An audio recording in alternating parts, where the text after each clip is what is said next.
Hello, and welcome to another episode of Myths and Stories, a Destiny 2 lore podcast.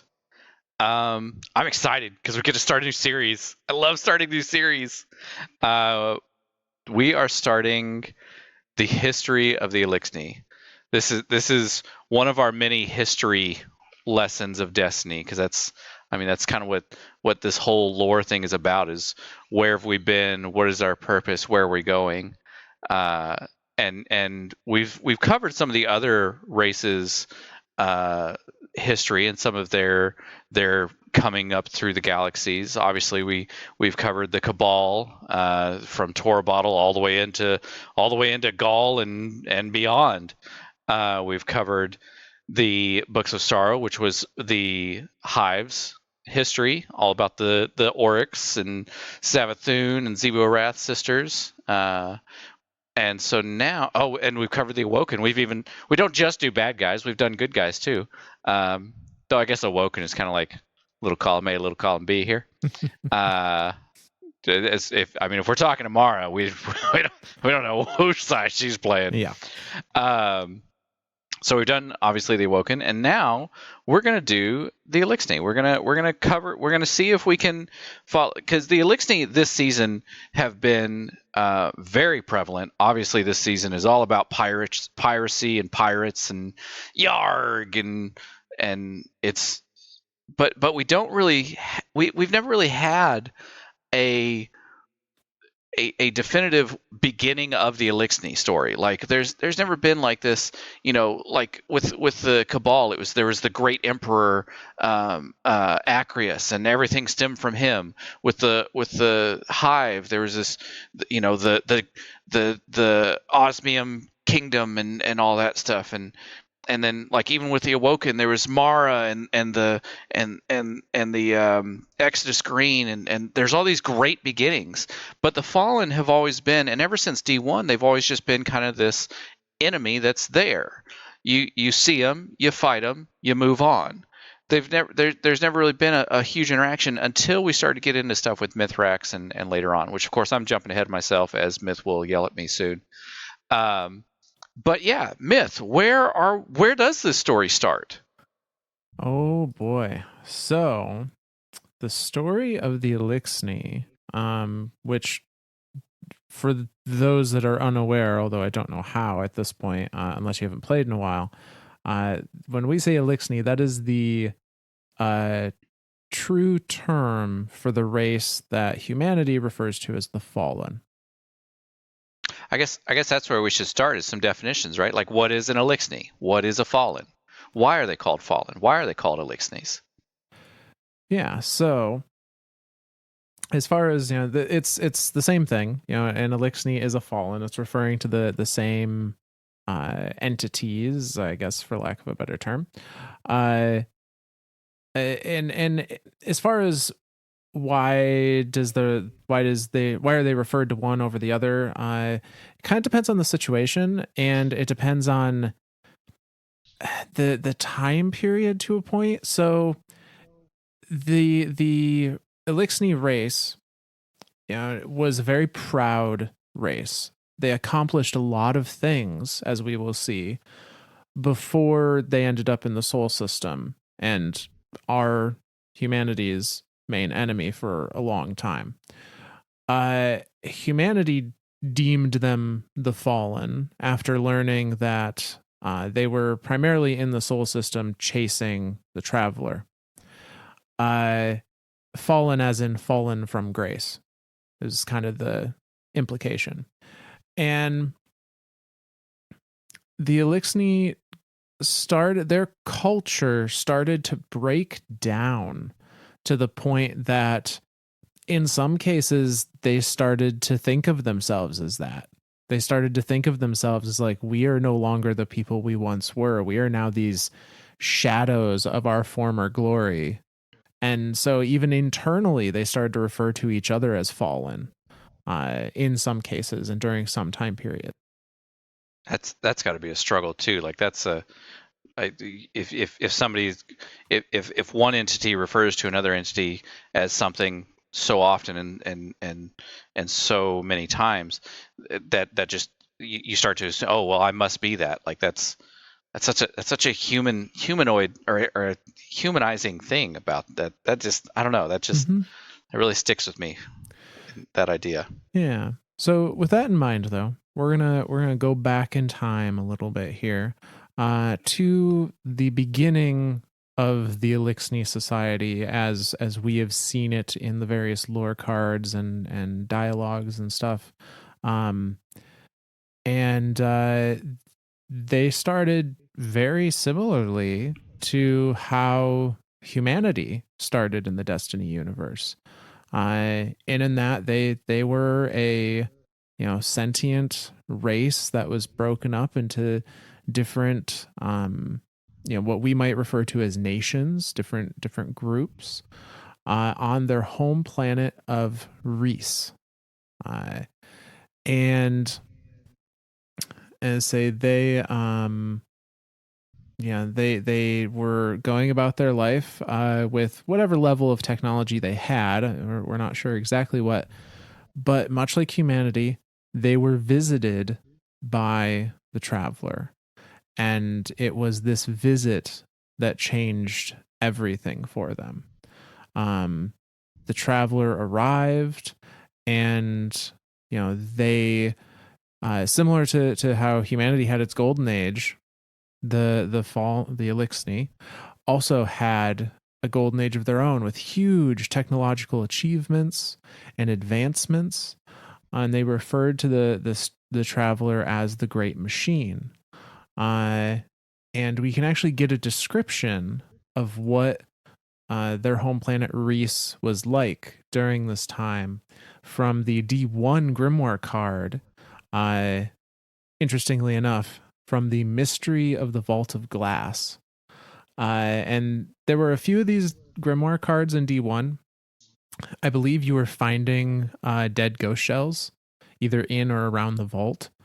And it would show a simulation, of a place that it would show where that ghost had visited within the Vault of Glass. And it was typically a simulation of somewhere either in the past or in far reaches outside the galaxy, because the Vex are pretty much everywhere and they can simulate anything that's causal perfectly. So the story of the Fallen starts with the Vex. This is, but for some Vex reason, this is happening. Yeah, pretty much. So through the eyes of this ghost that got lost in the vault, we are seeing what Riis used to look like. And that lore card tells us this. The image clears of dirt and dust as a hand wipes the lens clean. A figure holds the ghost up, looking into the lens.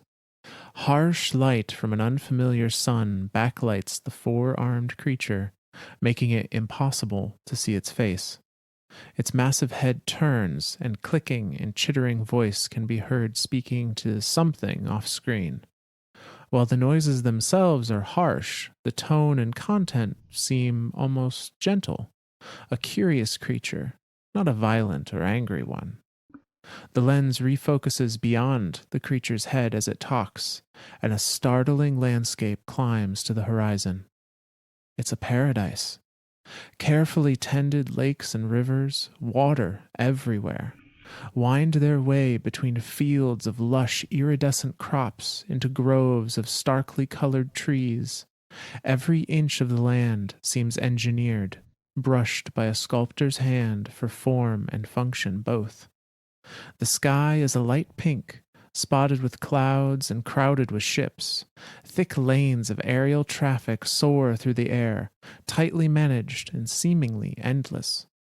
And beyond it all, above the clouds, hangs a perfect alabaster sphere. The image wobbles, shaking, flickering as if the ghost is blinking. And then the fragment ends.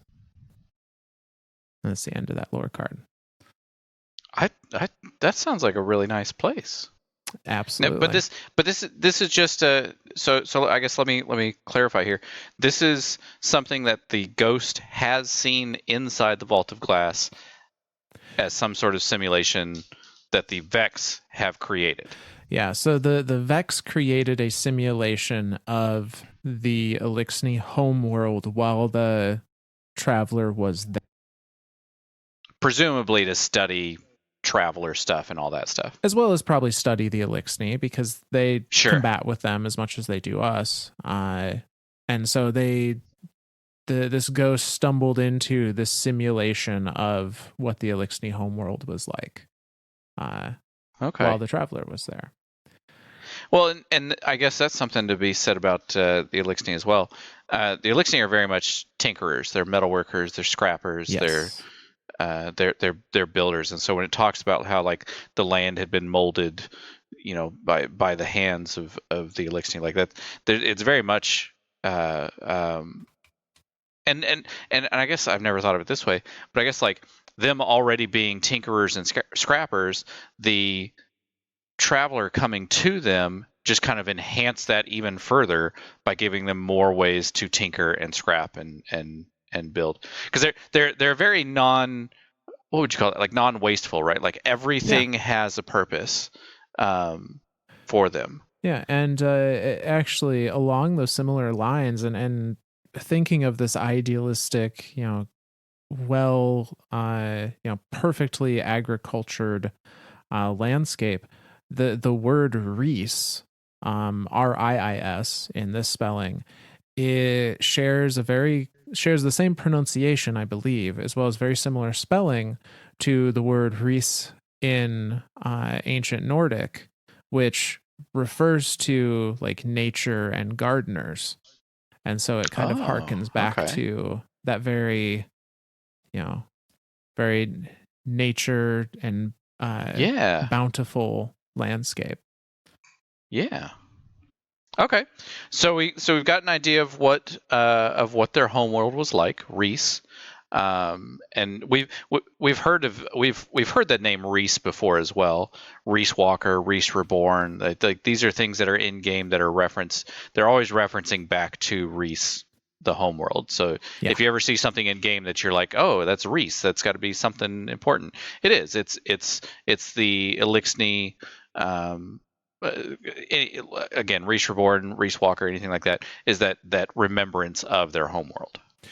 Yeah, and not only was it very very pleasing on the eye as far as the flora and fauna go, the other thing about Riis was that ether was very plentiful. It doesn't specifically state this anywhere I could find, but I am of the notion that ether was probably just in their atmosphere in Riis. That's what I think too. Like I think because every time you see an Eliksni or Fallen in game, I mean Spider, Mithrax, Ido, they all have some sort of ether breather or something like that. And I've when I first saw them and I first started interacting with them, I thought it was like a drug, right? Like I thought they were doping themselves somehow. But the more and more I hear about it, and the more and more I look at it, I think you're right. I think it is a requirement for them to exist. Like I don't think they can live without ether. So I guess that kind of brings up a question of where does ether come from? So you're absolutely right. They cannot live without ether. Ether can be thought of as the equivalent to the Eliksni as water is to humans. They don't need to be, humans don't need to drink water every second of every day, but if you do not have a steady supply of it, you're good. Okay. So it gives them some type of nutrients or replenishment of something inside them. So I'm assuming like part of their exoskeleton, because they are a cephalopod, correct? They're described as such, yeah. So I'm again making assumptions here, assuming they have some type of exoskeleton and something inside them requires ether to function, to keep that being alive the way that water does for humans. Yes. Okay. And because ether was plentiful on their home planet, and because we know that the tradition, I guess you could call it, of docking limbs on less powerful or less battle worn Eliksni was something that did not start until after they arrived in the Sol system. It would imply that when the Eliksni were living on their home world, all of them were grown to full maturity, which is what we would assume as a captain in game. So every single Eliksni used to, when they were fully grown, when they reached maturity, used to look like captains do, because they had an endless supply of this energy. And so that's kind of like their growth state then. So they'd start off, and I can't say they start off as a dreg, because even when we look at dregs in game, dregs are docked Eliksni. They've had 2 of their arms cut off. So presumably from birth they've always had 4 arms, at least on Riis, all the way up through captainhood, I guess. Yeah, no, they Vandals have all 4. It's just That's dregs that are docked, but yes. And Marauders have 4 as well. Yeah. But yeah, so all of them are traditionally born with 4 arms. Those arms grow back to a certain degree. They can sustain a certain amount of damage. Now, they can grow back at any point in time during their life, or is it like once they reach a certain age of maturity, like it just won't grow back? Because I know, like Varix right now, like if you go talk to Varix, he has a robotic. Or I think he has 2 robotic. I think he's got 2. I think. Yeah, it's for some reason I remember him having 2. It's not 100% clear how that process works exactly. I think it's if they remove it beyond a certain point, it can't grow back. But if you leave enough of it there, because that docked dregs, they're called docked not just because their bottom limbs have been removed, but also because the stub of that limb has a cap put on it to prevent it from growing back. Gotcha. And when they are promoted up to a Vandal, that cap is removed, which allows the arms to regrow in full. And again, all of that is more of a fallen thing. Like as far as the Eliksni starting off, that was all of that doesn't even exist. It's Riis is beautiful. There's a traveler. Life is good. Yeah. So during the time of the Eliksni's Golden Age on Riis, that was not a practice. Dreg Vandal Captain, or what we associate as Dreg Vandal Captain, those were just the stages of growth for Eliksni. Like they started as a hatchling, they grew into a dreg, which then grew into a Vandal, which then grew into a captain, and that was mature. And we do have official names for hatchlings. They are called Smallin, and they come in bandoliers, and you must carry them as grenades. I'm sorry. They're so cute. My wife, I did this for my wife. I got her the Smallin plushie from the Bungie store, and it's absolutely adorable. But it looks like it should be a grenade in a bandolier. Like when you see them in the Eliksni Quarter, you see like a mother holding 3 or 4 of them. They're like hooked to their across their chest, like 3 or 4 deep. Like it's just super adorable. It's pretty great. But yeah. And actually, funny you bring them up.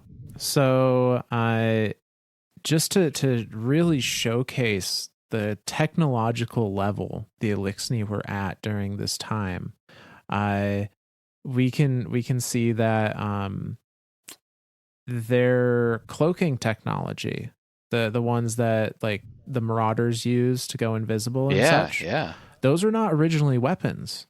If we look at a quest dialogue from the House of Wolves between Petra and Varix, Varix is referring to the Silent Fang in this dialogue, but he says that the Silent Fang are trained assassins sheathed in technology of old. Once my people were capable of many things, great things. Now we use simple optics, toys meant for hatchlings, as weapons of war. So Interesting. The Invis cloaks were literally children's toys to play the fallen version of hide and seek. I was going to say, presumably to play hide and seek, or was it? I guess there's I thought of it the other half too. Like, was this a protective toy?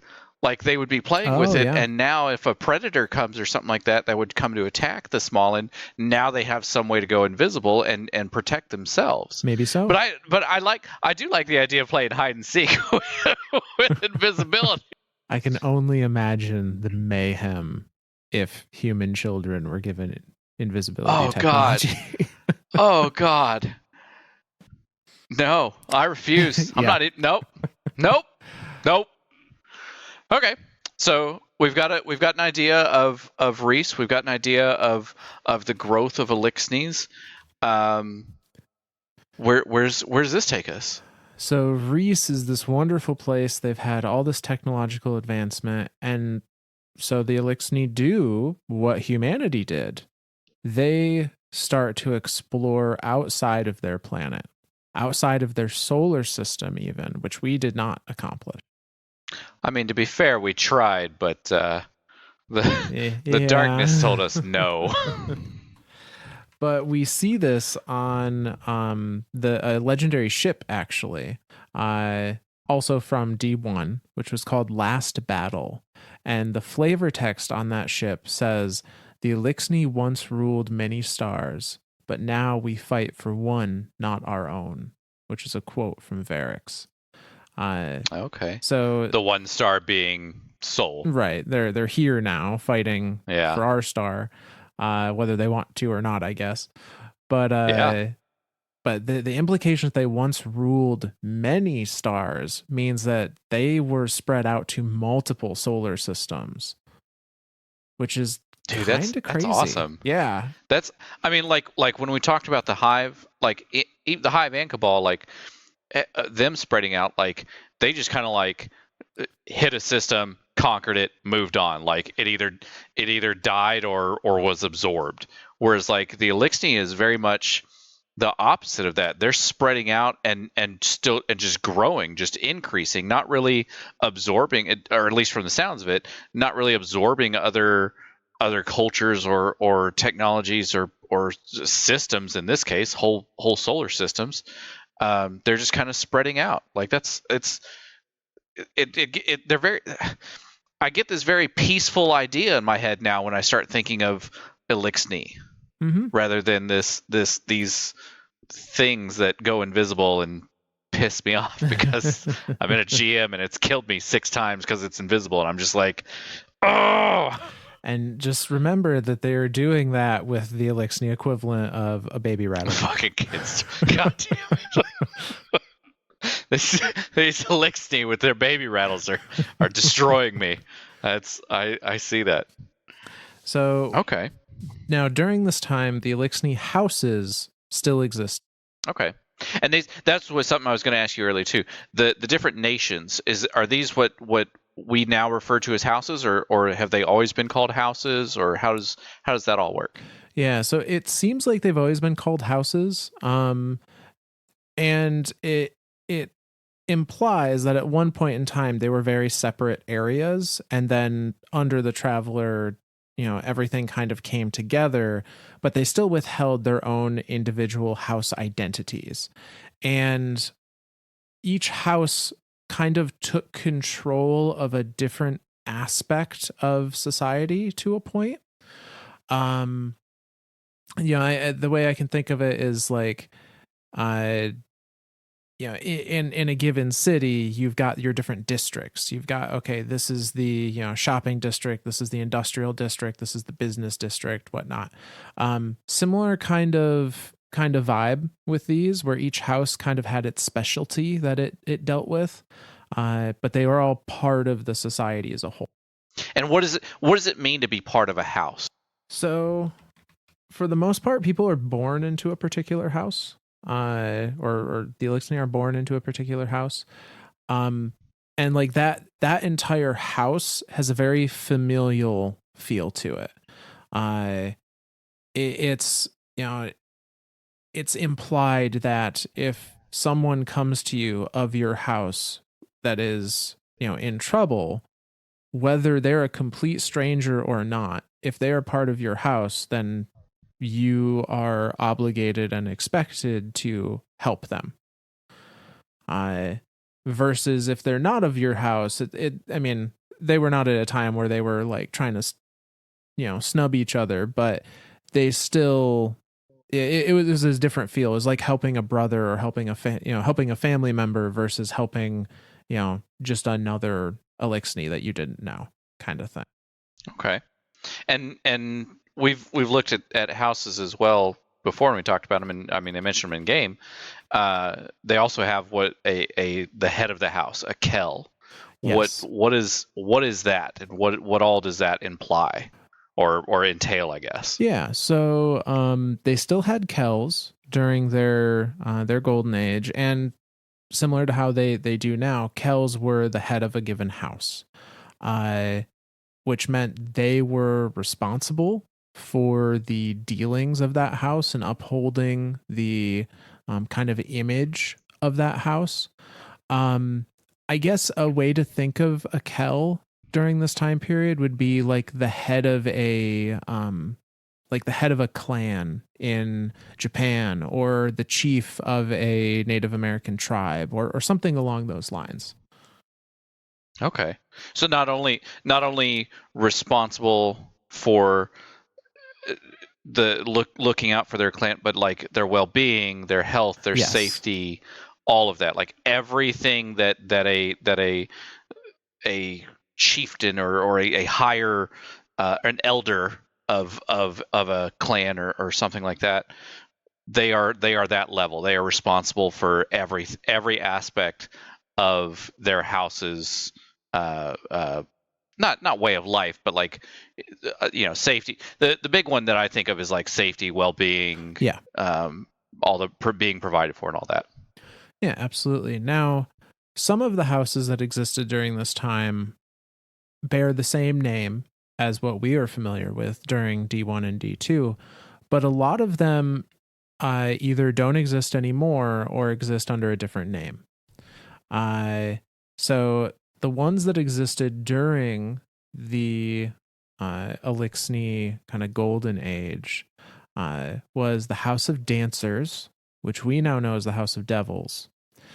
But even as the dancers, they were known to be exceptionally skilled with technology, but they were also known for their abundant generosity. Okay. They were apparently one of the most charitable houses at the time. Another house was the House of Gentle Weavers, which we now know as the House of Wolves. They were the creators of cloth and garments. They would create swaddling cloths, which they called egg cloth for Smolin, as well as burial shrouds for the Eliksni that had passed. And generally speaking, they made art. They as it states in their grimoire card, they nurtured life with art. Okay. So I'm getting a really cool picture right now of the Eliksni, of just this very peaceful society that just, I mean, you have your different nations, like the different houses, but there's not really any conflict. There's nothing. These are really nice guys. Like, I don't know. Yeah. I don't know, man. So a few other houses. There's the House of Stone, which was the house tasked with the defense of the Eliksni people. House of Stone was meant to be the barrier, the wall between any threats and the Eliksni peoples. So definitely have to have some type of military might to protect all this goodness that's going on. That makes sense. There was the House of Rain, who were oracles and prophecy makers. Okay, like a rain dancer. Yeah, kind of. Okay. I'm not sure what their ritual was to develop these prophecies, but they would be the ones to inform people. Like they would do some mundane things like meteorology, provide what the weather was going to be like, and direct how crops were to be grown and those kinds of things. But they had some more drastic prophecies as well. The most infamous being this is the house that created the prophecy of the Kell of Kells. The one kind of their King Arthur almost, the one king, the one Kell to unite everybody under one house. One Kell to rule them all. Kinda. Okay. There is the House of Judgment, which does still exist with a sole known member in game right now. I was going to say, is there's just one of them now? And that is Varix, who is of House Judgment. And House of Judgment is interesting because it would be very easy to call them the politician. I was going to say, when I think of Judgment, I'm thinking obviously judges, the very much judicial system. That's a hard word to say. The judicial system of a society. Like we've already seen a military branch, we've seen a prophecy branch, we've seen the weavers, all that. But now Judgment to me definitely seems like it would be some type of political branch. And you wouldn't be incorrect, but there's more to the story with them. House Judgment were the judges and the deliberators, and they presided over pretty much any kind of disagreement that required a council to come to a decision. Because this was a very peaceful time, but that didn't mean there wasn't still squabbles between neighbors and I was going to say, like what are they fighting over? Like, hey, that guy stole my rock. I really want it back. Well, I like this rock and I'm going to keep it. Well, we should go talk to the judges. That's it. You know what I'm saying? Like with such a peaceful society, it does seem a little odd that there would be a set of judgment. But I guess you're right. I mean, there would be. There's no such thing as a utopia, right? Like right. This is getting pretty close to being described as a utopia, but there's got to be conflicts eventually. Like that's just human nature, or Eliksni nature, I guess. and House of Judgment was weird in this instance because there's a discussion between Ido and Varix, where Ido is asking Varix, like, what was House of Judgment? Like, why was Judgment so important? And Varix described them as they held no political power. Like they had no one under their command in any way.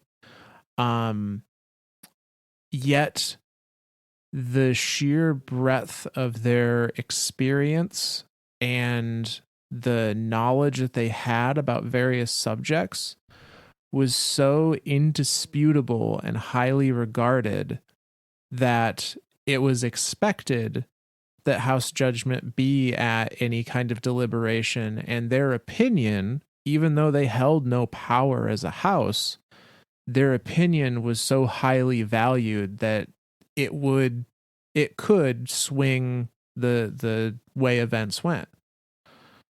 Interesting. So okay. In my head, I get this interesting combination of like very selfless and society serving politicians. That's such an odd that's such an odd thing to try to think of and picture, but I get it. Like I see where this is. I can see where that would okay. Yeah, it's essentially like if you were to take an expert in a given field and tell them you know more than anyone about whatever the subject is. You're going to be a part of this house, and your opinion in your expert field is going to be very highly regarded in any governmental capacity, even though like you aren't going to be a part of the government. I don't know. It's a weird situation. Almost like their word is like taken as like law of the land type thing. In a lot of ways, yeah. Interesting, but not being in any sort of. I don't want to say any sort of power, but I mean, obviously, if they're able to if their knowledge and their word is able to shape and change, I guess, decision making, like they do have power, but it's not like they don't hold it over other people by having. That's such a It's a man. very odd concept to wrap your head around. It really is, because like my instant thought is like, well, they're going to become a pompous, arrogant ass, and but they just don't. And that's the thing. It's like, what if this high-ranking member of society just wasn't an asshole? like that concept doesn't exist in human society, man. And there's a whole house of them. Like, there's a whole bunch of them. That don't make sense. So, regardless, that was House of Judgment during this time. Oh my god, that's cool, man. I know. Good. I'm liking. So far. Old school Eliksni seems like the utopian society. Like, there's nothing wrong with this, and I don't understand how they got from there to here now. Like, this is a big jump to what they are now. We will find out how they got from there to here. Okay. So just a few other houses. The House of Kings, which until recently was still in game, until Forsaken. And the House of Kings mostly strove for Eliksni unity above all else. It doesn't really mention a specific thing that they did or they specialized in, other than their main goal was uniting, trying to do that, like unite all houses under one banner. Sure. There's the House of Winter, which existed in D1, but it does not in D2, and they were seekers of knowledge and research. They were, in a lot of ways, the warlocks of the Eliksni culture. They were the ones, really pushing the envelope on, theoretical physics and, chemistry, and, they would create the designs and understand the laws of nature that allowed the House of Dancers to create things like their flying vehicles and whatnot. Okay, so very much the scientist of the. Yeah. I think that would be my house. I'm trying to put myself in Eliksni's shoes, and I'm like, which house would I be? Though being no, I couldn't be Judgment because I'm a human, and that therefore I would become an arrogant asshole eventually. But yeah, I think I'd vibe pretty well with the scientist, the House of Winter, right? Yep. Okay, yeah. And I like it cold, so that's just. Well, there you go. Yeah. Perfect fit. There we go. And then there was the last house, which is the House of Scar, which we really don't have a whole lot of info about, outside of how they ended, which oh no, we'll talk about here shortly. So okay. We have this very idealistic society across multiple star systems, broken up into these various houses that all have very, society-serving goals and specialities. But unfortunately, it all comes to an end. The Eliksni are beset upon by the pyramid ships, heralded by Oryx and perhaps the Witness, in their version of the collapse, which they refer to as the whirlwind. So Oryx is the one leading this charge into Eliksni territory as a, I guess not, because Oryx is never referred to as a disciple of the Witness, but definitely a heralder of darkness, essentially. Oh yeah. And we don't know for sure if the Witness was there. It's just, why wouldn't he be, Right. He and Oryx were best buds. Right. But Oryx was for sure there. And, with the arrival of these pyramid ships, the Traveler fled and left the Eliksni to fend for themselves. And now that's one thing that I want to focus on too. That instance of the Traveler leaving, that is from my understanding, that is the only instance that we have of in any recorded history for Destiny of the traveler abandoning a, I guess, society, a race, a set of beings and just jet and just be like, I'm out. No. In the Books of Sorrow, as Oryx is chasing the That's traveler, right. Harmony and that's right. The Harmony and the Ecumene, and they come across a number of races that seem to have had interactions with the traveler, or it's implied, even if it's not like explicitly stated. So in this case, I think this was just the latest one where the traveler came and had enough time to truly enlighten and rise up, have this race rise up in potential, before its shadow caught up with it and it bolted again. Because that's something that obviously with the traveler comes the light. So presumably the Eliksni had access to the light in the form of splicers.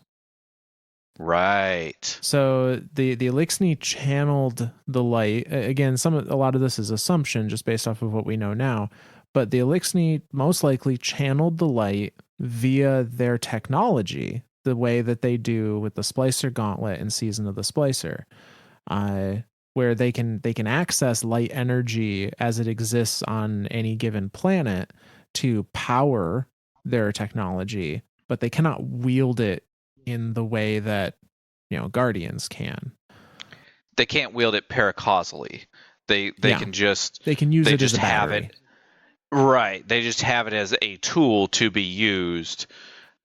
Presumably they could do the same with darkness. Maybe. And just channel it through possibly the same splicer tech. Yeah, I mean, I assume that's how Aramis uses stasis, right? Is she has that sliver, that prism, and you always see her activating it from her gauntlet. Mm-hmm. I think it works the same way. I think it's the same thing. They can do it. They can channel it into something that they can do, but they can't just willy-nilly free wield it without some sort of technological thing to interface with it. Yes. Okay. And we kind of get a glimpse at what this was like from Varix. This is from the Grimoire, the D1 Grimoire card of Varix the Loyal, where Varix describes the event, and he says, "First the great machine, then sky fell away, whirlwind ripped away the past, all honor lost, all hope, judgment not enough." And Jesus. So like this is a sky shock event for the Eliksni. Yeah. For the Eliksni, yeah, absolutely. And one that they did not necessarily have prior notice on. They didn't have a Rasputin to be like, oh shit, bad things are happening. Save the Eliksni people. Yeah. Nope, they just everything shut. Everything just boop gone. Travelers out. Lights gone. Sucks to suck. Bye. Pretty much. That's got to be such a. I mean, to have the light and to have this utopia and to just have it all just ripped away essentially overnight. Yeah. And in such a violent manner. Yeah. That doesn't mean they didn't try and fight back. Because they had the House of Stone. And right. Chelchis of the House of Stone stood against the invading darkness long enough to allow for the other Eliksni houses to try and escape before eventually being killed or taken themselves by Oryx. And we see evidence of this in a few different items. The first is from Destiny 1. It was an artifact, which is not a thing in D2 anymore. But it was an artifact called the Broken Crown. And the flavor text on that said, Eliksni songs still tell of Chelchis, Kell of Stone, who stood before the maw. Oh. And then we have from the legendary Scout, which is now in Destiny 2 via Kingsfall, the Doom of Chelchis, where we see the Kell of Stone's final words presumably before being defeated by Oryx, and in the flavor text, it's just Chelchis saying, "Where is the great machine? Where is the great machine?" You know, realizing that they've been abandoned. Such a loss. Like that. Where is the great machine? Like looking for an answer. Like, I mean, they've had it for presumably centuries. Yeah. And for it to just be gone, now you have nothing. Like it's such a void. And we see a little continuation of that on the Adept version of Doom of Chelchis, which actually has a different flavor text. And that one is, again, you know, the Kell of Stone saying, all is silent. Nothing answers me. The hunger comes. So that's Jesus. Assuming that either, you know, the Great Maw and the hunger are maybe the him or you know, them being in the process of being taken by Oryx, having fallen. And then turned into a gun. Turned into the Doom of Chelchis gun. Yeah. That's right, kids. Oryx did the same thing that we do. We run around willy-nilly guardians turning entities into guns. Oryx did it first. And seeing the House of Stone be eradicated, this grand defensive military be eradicated. That's got to be devastating to the entire Eliksni people. Like, yeah. What do you do when your entire military just blips out of existence, essentially? But they were successful in at least buying enough time for some of the houses, for some of the citizens of the houses, to board ships and get off planet. And apparently provided enough of a distraction and enough of a defense that these ships were able to flee. And we see that from the lore book Achilles Weaves a Cocoon as part of the chapter entitled And Also Light. Namrask, who is a Eliksni, is speaking to Mithrax about this time period. And that little blurb goes like this. And he says, Riis, I was there, you know, Namrask whispers, at the whirlwind. After Chelchis fell, I sent ships to follow the great machine. I abandoned all those houses that could not make war, and I ordered my fleet to hunt the machine, and many rallied after us. Which would imply to me that Namrask was the first to abandon Riis and kind of start that domino effect of all of the other houses retreating. It's like escaping a sinking ship, right? Like it was soon as one leaves, everyone's like, that's it, that's game over. We got to get the hell out of here. Jesus, man, we always talk about the humanities collapse, but I think humanities collapse truly. It was a bad time, right? Like it obviously the Risen came afterward and the warlords. So like there was this period afterward of like this, what the hell do we do now? But like this version of a collapse, it's so jarring. Like there were no ghosts, there was no afterwards. It was like Traveler left, darkness is here, you're all dead, full stop. And they're like the only thing to do is to escape, is to run. And for so many of these different houses and all these different Eliksni to look at it and go, well, what the hell do we do now? Like we've had this utopia for centuries and decades and da da da da da. But for one Eliksni to just be like, we got to chase it. We have to chase after it. We have to follow it, because that was the only thing that was kind of helping us. I don't want to say it was the only thing that was helping them, but like it was such a a part of their life. It was so ingrained in them that it's like, well, we have to follow that thing. We have to follow the Great Machine.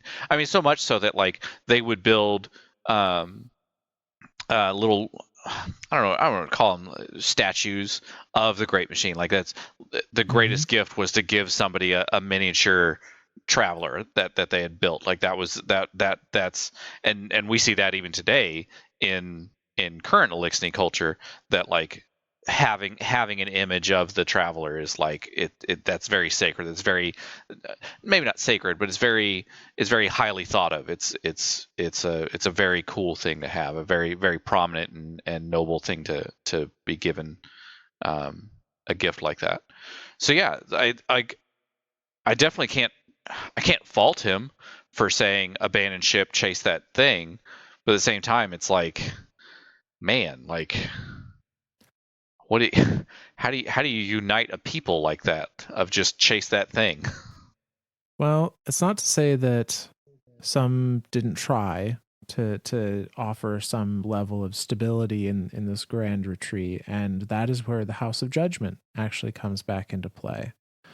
So the House of Judgment split itself amongst the houses in order to provide some level of stability and guidance. And we see that through some flavor text on a quest called Gone to Ground, which was in Destiny 1. And in that flavor text, it says, "The House of Judgment shall have no catch, but it will live among the other houses to guide the Kells and keep their secrets. This is our pact." So House Judgment knew that there was going to be a need for guidance and a need for someone to keep record of culture. And so they split themselves up amongst the various houses to try and accomplish that for as many as they could. I mean, that would definitely, like, I mean, the fact that their word is law of the land type thing, like that makes sense to me. But they were not 100% successful. Because now during this time of retreat to an unknown location, presumably they're just following, the energy signals or whatever method of tracking they have of the traveler, which can apparently travel much faster than they can. Pretty fast for a giant moon. Yeah. As you might imagine, supplies came pretty scarce. And this is where we see the formation of the first kind of pirate cruise forming. Yarg. So this was a period in time referred to as the Long Drift for the Eliksni, which we've actually heard a lot about in this last season, the season of plunder. But what we don't hear about is the Edge Wars, which also happened during this time. So the Long Drift, and to kind of set the stage for where what the feelings were at this time, we're going to look at the Catch Killer gloves, which are from Season of Plunder.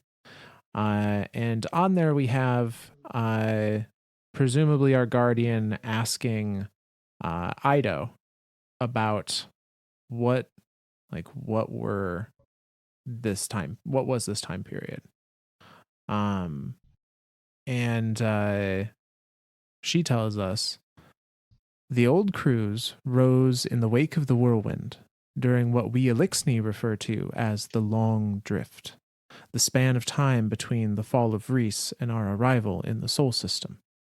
I believe the equivalent period would be your Dark Ages, though Riis did not have Risen or Iron Lords. Instead, we had the crews, As you can imagine, this period was quite lawless, as the stability and abundance of Riis was no more.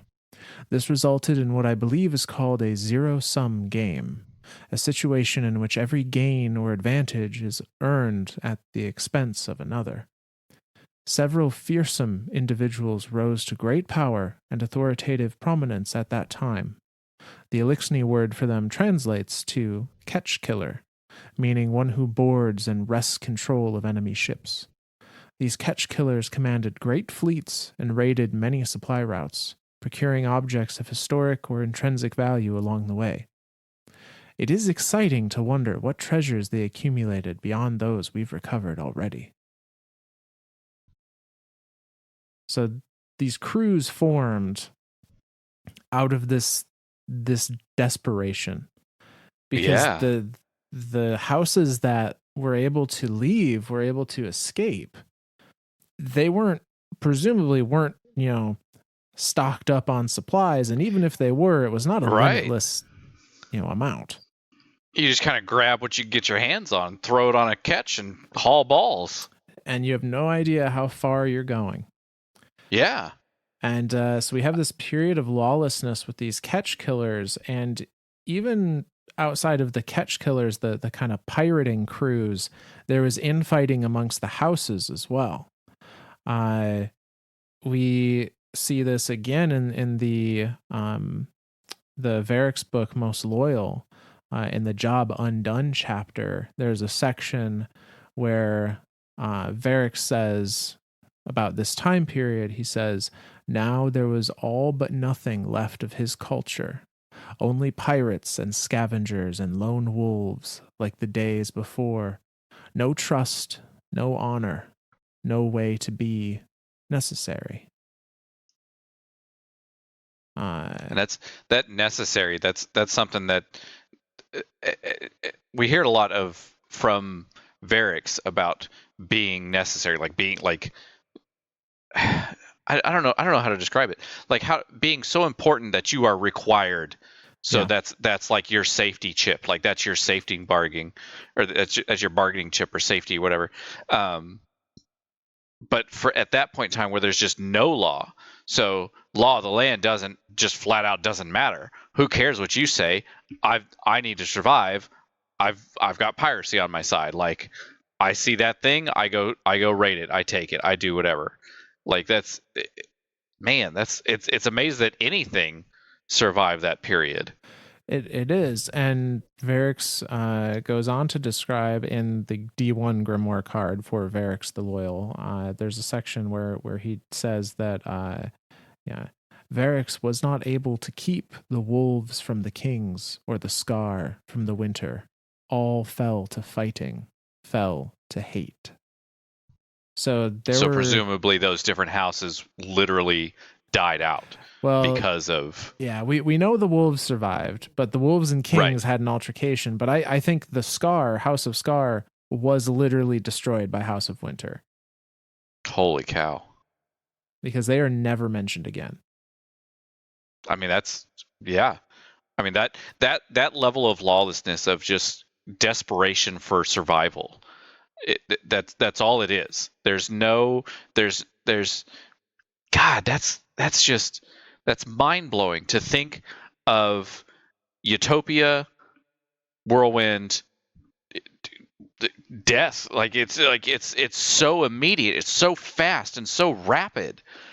It's hard to really like comprehend that level of downfall of a society.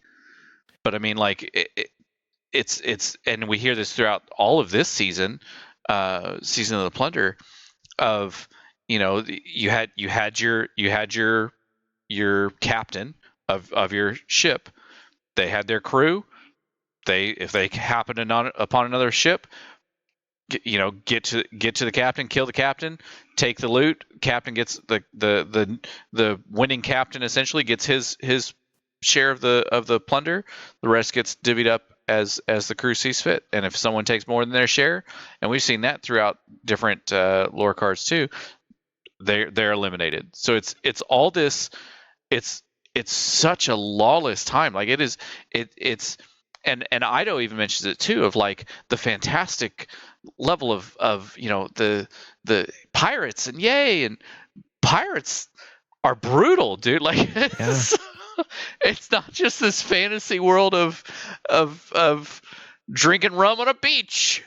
It's pretty rough lifestyle to live and to continue. So any of the Eliksni that have survived that level of time are pretty ruthless, are pretty gnarly dudes.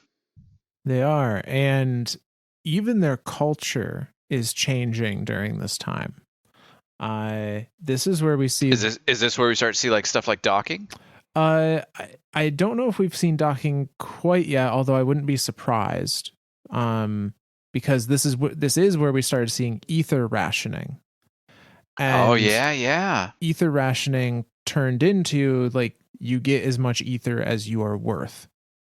With the weaker members of a crew getting less because they participated less, which essentially, Sure. and this is a hard concept to think about because we humans don't necessarily have the same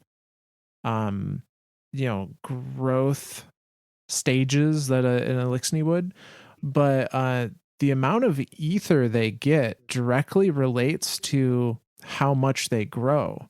So dregs, when you're fighting a dreg is not that way because they were born a dreg. A dreg is that way because they are an Eliksni that is getting the bare minimum ration of ether to stay alive. They are God. We are fighting malnourished members of the Eliksni when we're fighting dregs, and a dreg has to prove themselves in combat. They have to show that they are valuable to get a larger portion of ether, which then allows them to physically grow into a vandal. So like they are malnourished and have a stunted growth until they can get more ether. And the only way to get more ether is to prove themselves. But they're already malnourished, so it's like this. Jesus, like how are there still fallen at existing? Yeah. Or the Eliksni, like how do they still exist? Like that's mind blowing. So the other big change to the culture that we see during the period of the Long Drift is the rise of a new class, I guess, in their society. So we've got the dregs, vandals, captains at this point, but now rise the archons. This was not a role that existed before. But the archons are technically between a captain and a kell. You can kind of think of the archon as like the vice president. They're the one that people bring all their problems to, and only if the archon decides that the kell needs to intervene does the kell get involved with something.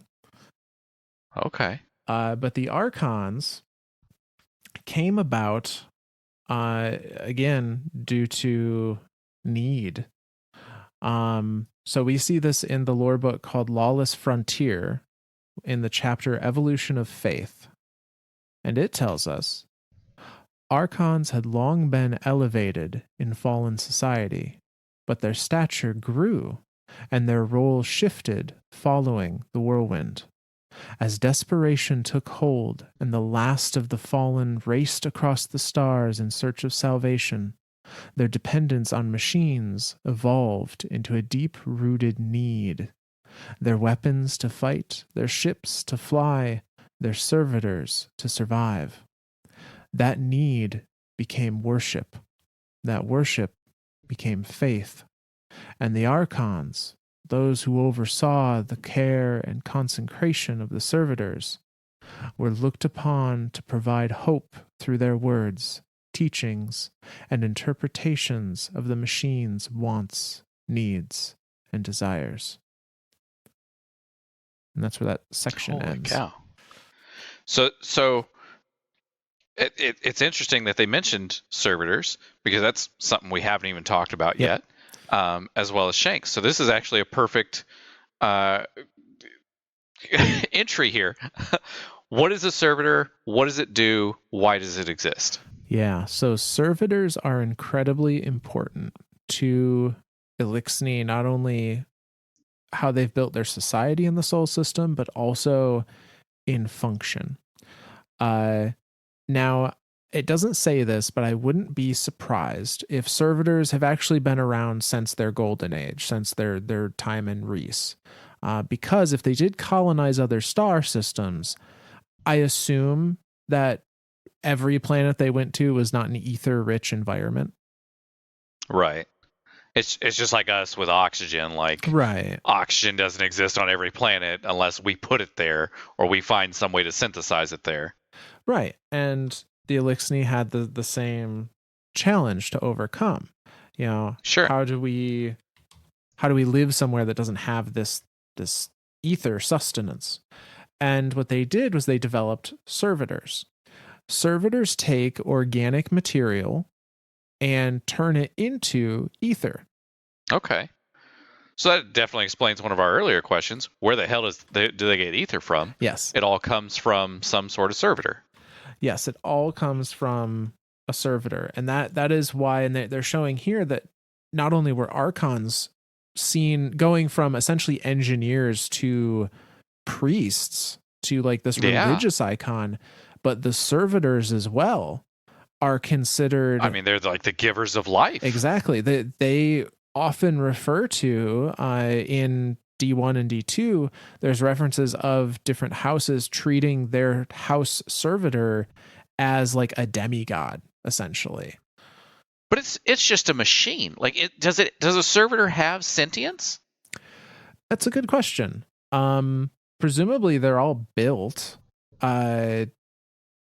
But I think, and this is maybe what they mean, the Archon was relied upon to know what the machine's needs and wants were. Okay. So similar, I guess, to the speaker, honestly, in a lot of ways. Like they have a member, the Archon of their house that is not only doing the maintenance on servitors and weapons and ships, but is also the one to interpret what is needed, like what the doctrine from their house servitor is. That's a dangerous game to play. Oh, it is. That's a dangerous game to be playing. That, like, I mean, we saw what happened to our speaker because something thought that talked for something else. Oh man, that's a dangerous game. Well, that's the other thing too. A servitor is round for a specific reason. Yeah. It's literally been designed as the likeness of the traveler. Yes. Yeah. It is a effigy to the great machine. Right. And the other term that's brought up obviously here is Archon. I'm trying to think throughout all of in-game, do we ever come across an Archon? I can think of one instance, but I can't think of anything outside of that. So I think there are a few times that we do. The Archon that everyone will probably at least know the name of is Fikrul. Fikrul was an Archon prior to becoming the Fanatic. Oh my god, I totally forgot about that. I was thinking Wrath of the Machine. That too, yeah. Holy shit. Fikrul was... Damn, I totally forgot about it. And then the other thing that I thought of too, now this is a very obscure reference, I feel like. In D1, in the waning days of D1, during Rise of Iron, there's a public event area you could go to. And I think it was called like Archon's Challenge or something like that. It was similar to like the summoning pit in the Dreadnought, where like you went there, you could actively start the event and it would summon a tons and tons of ads and there was a boss there, and then like you could make it heroic and stuff like that by doing certain things, and I swear that there were Archons in there too. I don't remember. You're talking in the Plague Lands? Was this? Yeah. Like almost like as deep into the Plague Lands as you could go. Like Yeah. Yeah. I wouldn't be surprised if there were Archons there, given the context around the Siva crisis. But that's Right. an event we'll talk about in more detail as we get there. I know I'm jumping ahead as usual. Yeah, but another place that we've seen Archons is from the Prison of Elders, the public event in the Tangled Shore and elsewhere, where you're opening a prison pod and a big fallen comes out of it. That was an Archon that was imprisoned in the Prison of Elders. Oh, okay. Man, we don't get to see those anymore now. That's kind of a not bummer. Really, no. Well, because the Tangled Shore's not there, so that public event's gone. Yeah. The public event only happened on the Tangled Shore. That's kind of a bummer. But this this informs people not only of the this Archon role, but also like servitors are a big deal, and I don't think people don't understand what is happening when you're killing servitors. So, oh no. Are you going to make me sad for kill? I already feel bad for killing dregs. Are you going to make me feel bad for killing servitors now too? Well, think about it. Oh God! When you go through the strike to kill Sepix Prime, who is the prime servitor of the I think that's the House of Devils. That's in there. House Devils. Yeah, I think it's House Devils. Yeah. That means Sepix Prime is creating probably a large majority of their food stores via ether. So by killing a servitor, you are Myth. You are starving the Eliksni of the house that it belongs to. Now I can't run strikes anymore. Oh man. All right. This is also why it was such a big deal when during Season of the Splicer there were the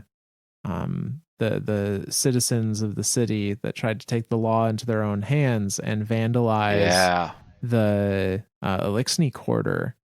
I don't think they were successful. They blew up ether reserves. I was going to say, I know they smashed the tanks and stuff. Yeah, I don't think they killed the servitor though, although they were going to, if I recall correctly. Jesus. But that would have been such a huge blow to House Light to lose the servitor. And I guess that's the question too. Like, if they lose the servitor, since it is just a machine, could they presumably rebuild it or repair it? But it seems like if that servitor goes down, it's we talked about it like a religion. Like, that servitor goes down, that is a death. That is treated with a funeral as such. Like, it's. So I guess, would they build it? I mean, they'd have to, or they'd die. Right. Unless if they were that devoted to it. Right. Unless if they were like that devoted to it, to like, once that servitor goes down, they're just like, well, I guess we're out of ether. We die.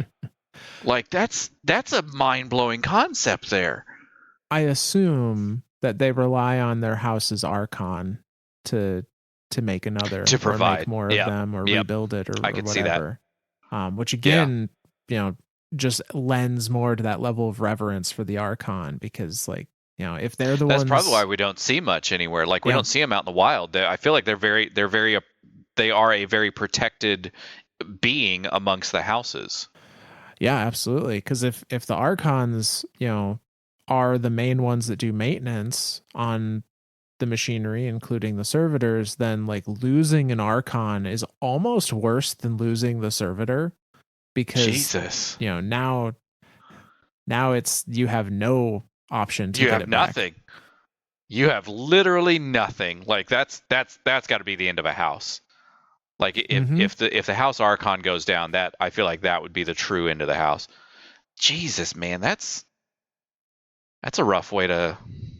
That's a lot of power too. Like, I'm amazed at the Archons, but again, like, thinking back to House Judgment, like, they're selfless. They're selfless public figures, whereas the Archons are essentially the same thing. But I guess the Archon knows that it can't really lord its power over everyone, because it's also reliant on the ether that's being produced. So it's like, that's such an interesting concept, that every single part of this society is so integral on every other part of this society. And not just for like existing, like surviving, living. Like that's mind-blowing. And we get an up close and personal glimpse at what it was like during the long drift. And actually, one of the most recent lore books, which is a lore book entitled Above All Else. And the very first chapter, which is called The Long Drift, goes like this. My family named me Ethrix, meaning sturdy heart, and held me aloft in the shadow of the great machine. My birth name was chosen to extol my strength as a hatchling. My chosen name would be aspirational. On my third molting, I chose the name Enox, gentle hands. I would be the greatest weaver our house had ever known. I was so sure of it. And then our world ended. Then I was sure of nothing. The end of civilization came from the outside in, like a hand slowly closing around a throat. At first, it didn't feel real. Riis was gone, and my house was trapped aboard a ketch, knowing that there was nothing at our backs. For so long, we broadcasted distress calls into the dark, hoping for others on the long drift to find us and offer succor. Help never came. Every satellite world we visited, the story was the same. Desolation, death, despair.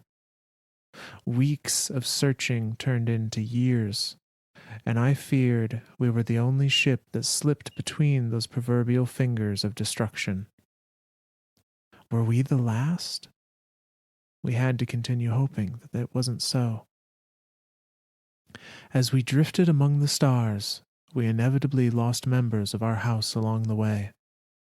I wove the finest memorial shrouds for our dead, so that they could rest in security and peace.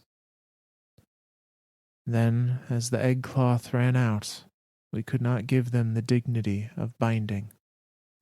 My gentle hands were eventually used to separate dead meat from carcass.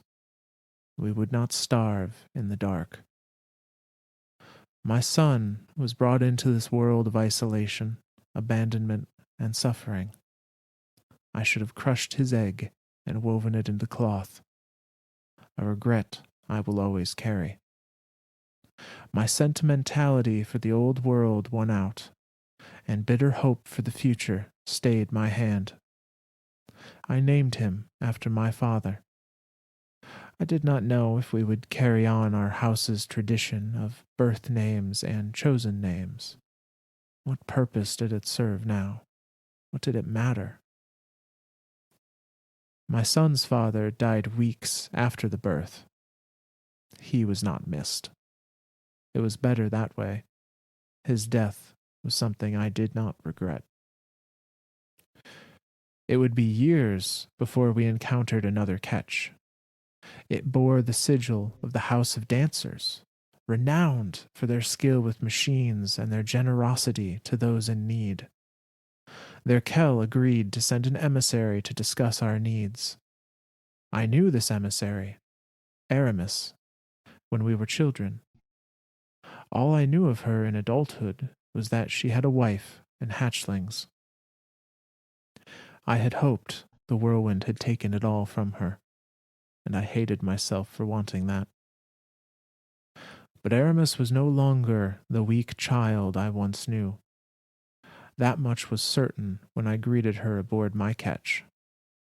She brought 2 hatchlings with her, just barely old enough to walk on their own. They were mischievous little things, the round one constantly trying to tug the taller one's arms off until Aramis disciplined them. I carried my son, swaddled to my chest, as a show of trust. Negotiations between us were tense. I quickly realized that the House of Dancers had no interest in sharing their resources, but rather in assessing our own vulnerabilities. When it was clear to Aramis that we could not be easily disabled and stripped of our ether, we found a compromise. House of Dancers would be supplied with materials for repairs, and in return, we would take on some of their people, along with a fractional store of ether. She was sending them to die with us, rather than condemn them to the cold and uncaring depths of space where her people could see.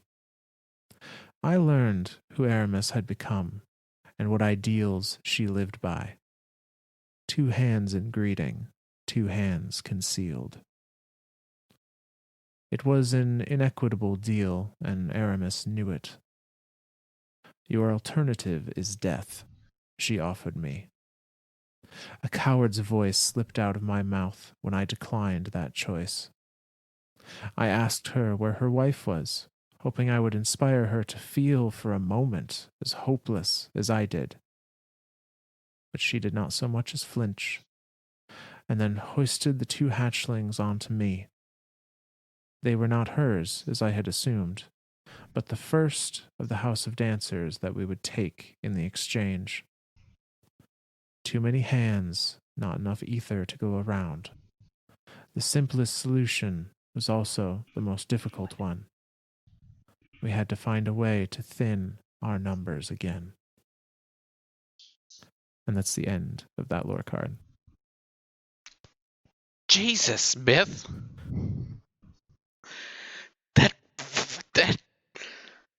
That escalated quickly.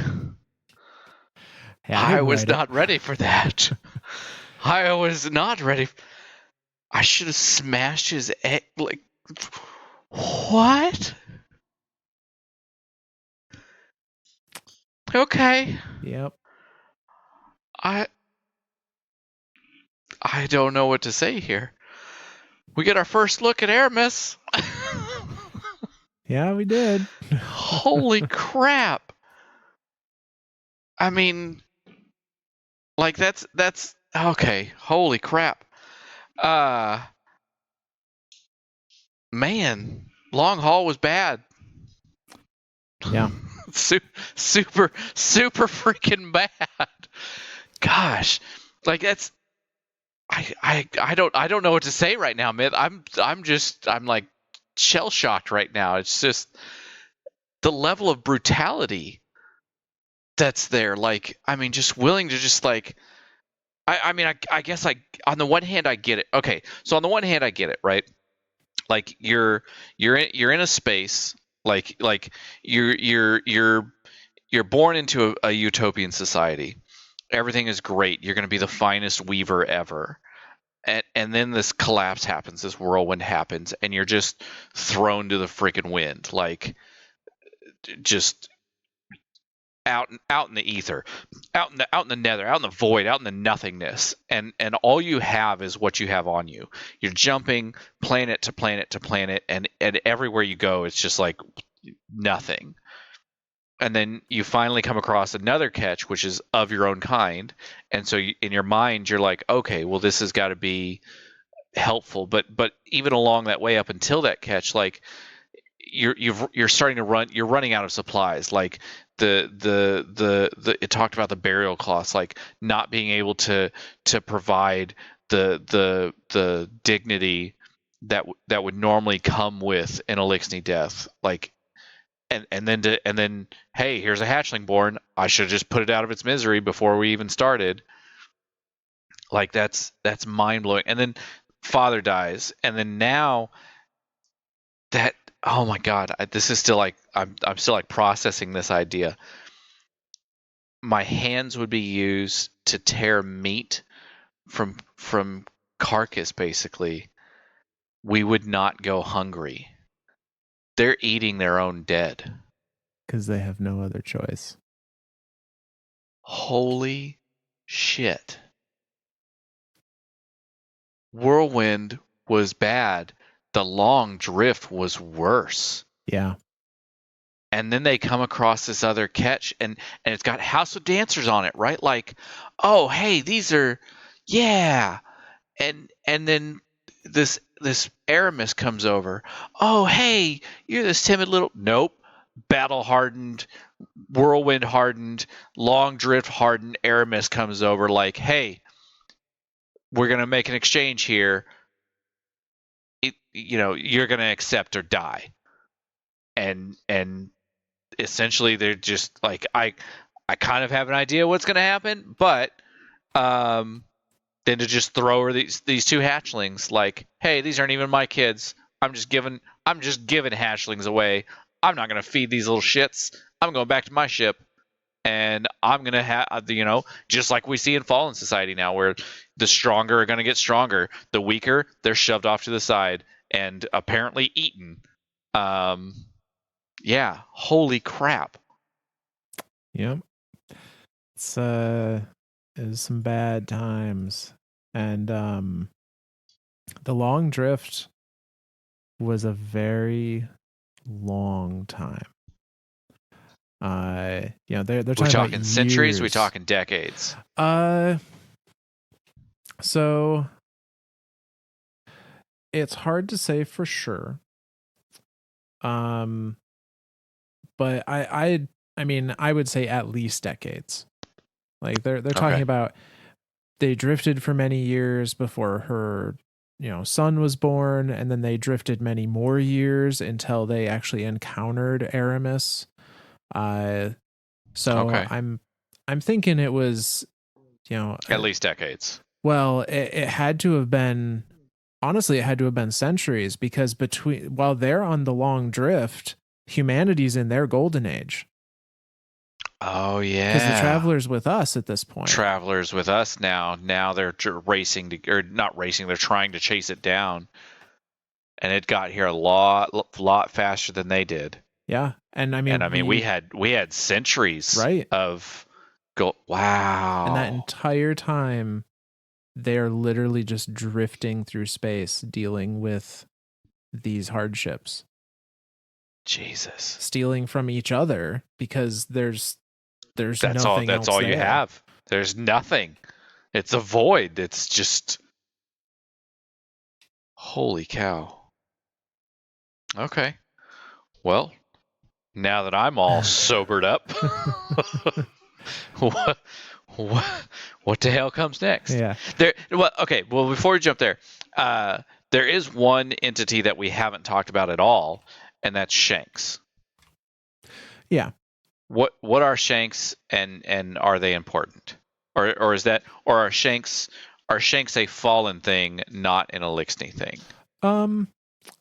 We don't see them referenced in any of the Eliksni specific stuff. However, there's nothing that says they couldn't have existed during that time. Shanks seem to be exactly what they look like. They're not revered in the same way that servitors are, because they don't produce food, they don't produce ether. Right. They are purely just scouting machines, essentially. Scouting machines with firepower. True. So yeah. I would think, presumably, I would think that once House Stone fell, like, now they're just being created out of necessity type thing. That would make a lot of sense. That's what I would think. But other than that, they're just kind of like, it's a Shank, who gives a shit type thing, right? That's kind of the feeling I get. I mean, they don't even have a crit spot. They're the only thing in the game that doesn't even have a crit spot. So, I mean, they can't be that important, right? Right, yeah. Now, I do think was maybe a little more connection to the Shanks, perhaps back during the Riis age of the Eliksni, because I don't have it in front of me, but I recall a lore card between Mithrax and Ido when he is trying to teach her how to use the Splicer Gauntlet, to like activate a Shank, essentially, and give it orders. Okay. And sure, the way they talk about the Shank is in a very not quite familial, but it's like it's it's a House of Light shank. It's kind of like they include it as part of the family. I guess maybe in the same way that someone might think of a pet, except it's a robot. Okay. No, I like that reference. Yeah, I like it. I could definitely see that. Like, hey, here's your pet Roomba. Turn it on. Yeah, no, that's I can see that. No, that I like that. I do like that. So it's not that they're just like junk. They're not just like a do nothing, who gives a shit thing. It's not that they're, maybe they were created out of necessity because of the loss of House of Stone. But I do like that idea of shanks as pets. I kind of want a pet shank now. Bungie shank plush when. Oh man. Oh man, I would attach it to a drone so fast. You have no idea. Like, they got those little mini drones. I had one for the longest time, but I sucked at it. And just to make the damn thing hover took me literally like 6 hours of practicing with this thing. The problem is the battery only lasts like 45 minutes. And so you're like flipping through batteries as fast as you can just to get the damn thing to hover. It was a pain. But eventually I will, oh man, I will totally drone up a shank and fly it around. Have my pet shank. What's that? That's my pet shank. What's the name of the one in the Catch Crash? It's not Scurvy. That's the servitor. Yeah, no, that's it. Is it? Yeah. Is it? Okay. I thought it was the servitor. There's two Eliksni, one that stays blocked off, and then the one that like jumps around on the ships. Yeah. And then there's Scurvy, which is the one shank. Yeah, because those are the three bosses, the shank and the two. Yeah, so yeah, Scurvy. Yeah, I'd name him Scurvy. Give him a pirate shank. Yarg. Which, so I guess presumably off of that, shanks existed during this period of piracy.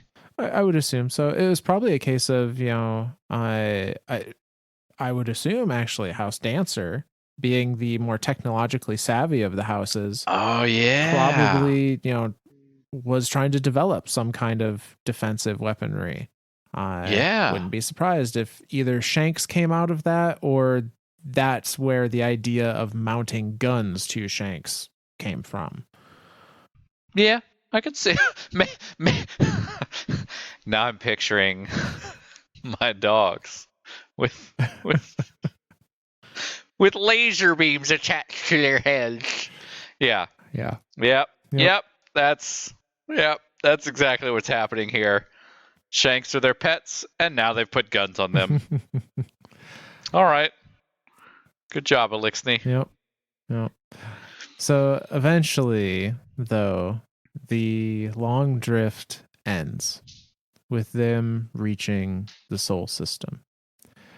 And the time period where they would have arrived would be what we would consider near the late era of the Dark Ages, where the humanity's collapse has already happened.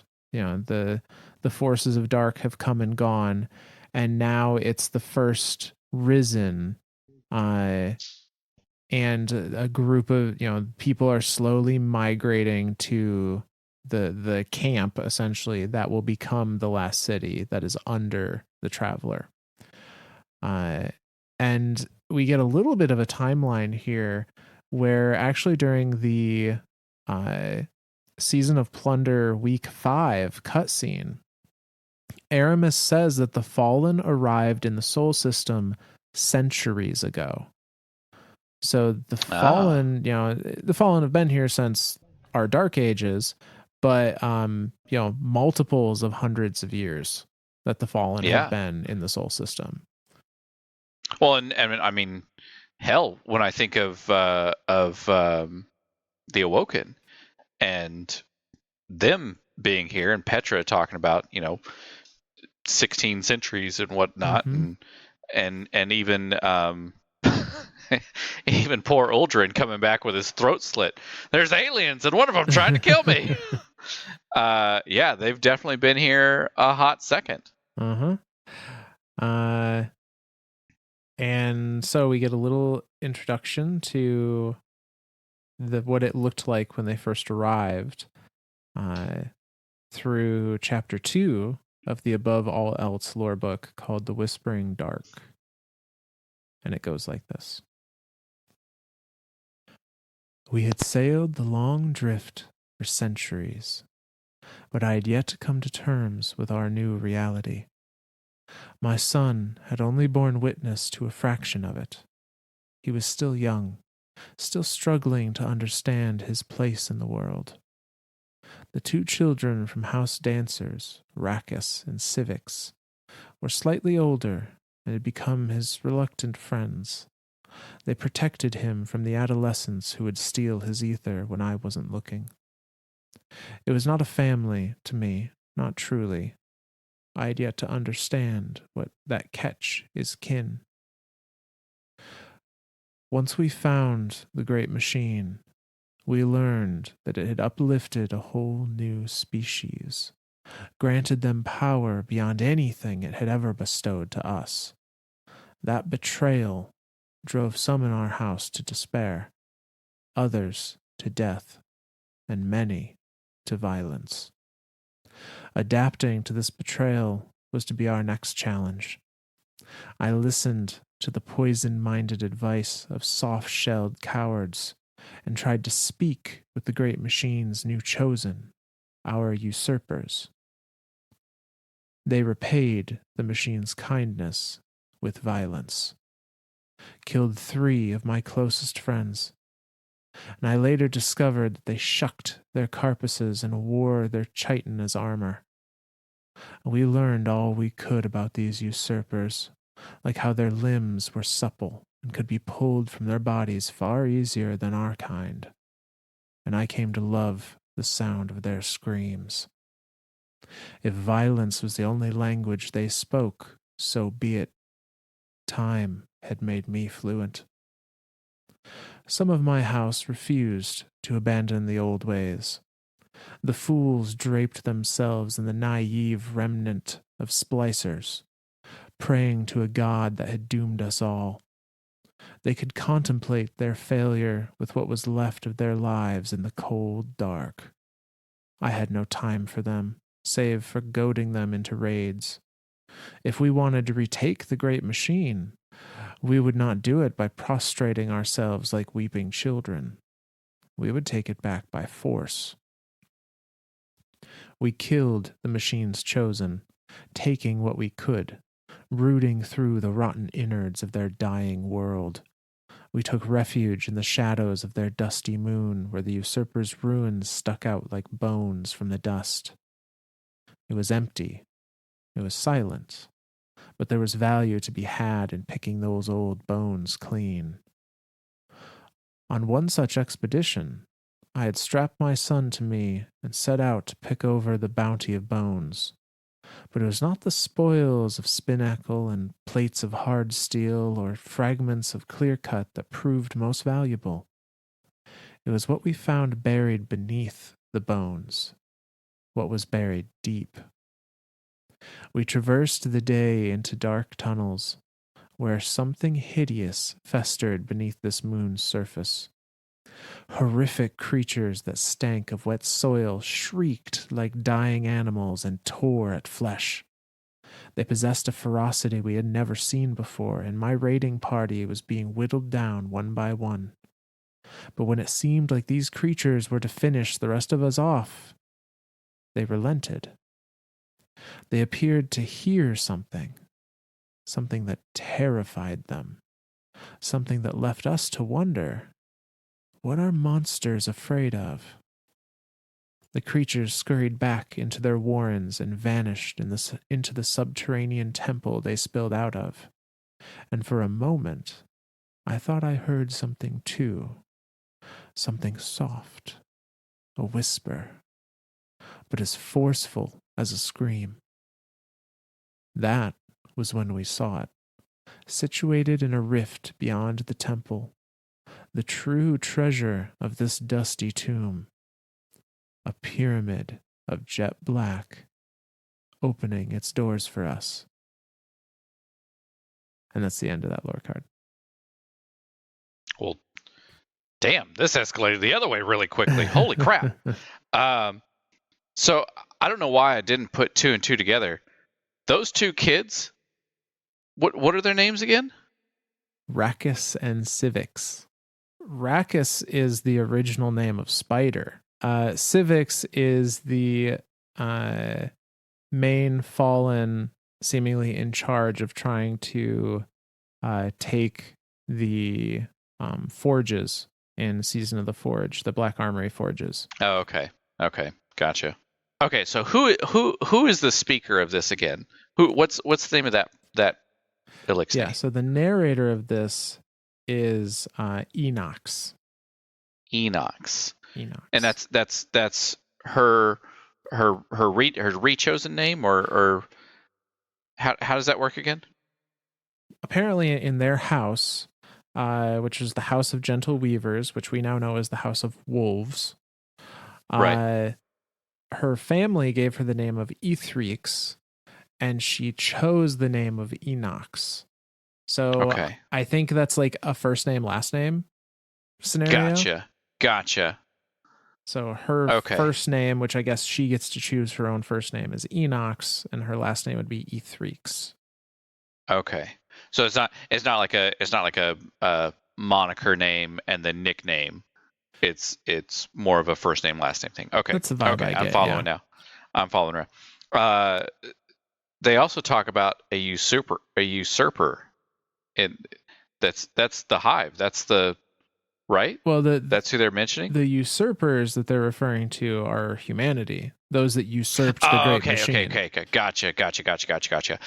When you read it seemed like they were talking about the usurpers that they encountered on the moon, and so that's where I was like, yeah. Well, they've already come across this race before, because that's what chased them the hell out of Riis, and now to find them here in the Sol system, like that's got to be a shell-shocking event, right? Like that's like a wow, these guys chased it here too. These guys are after the same thing we are.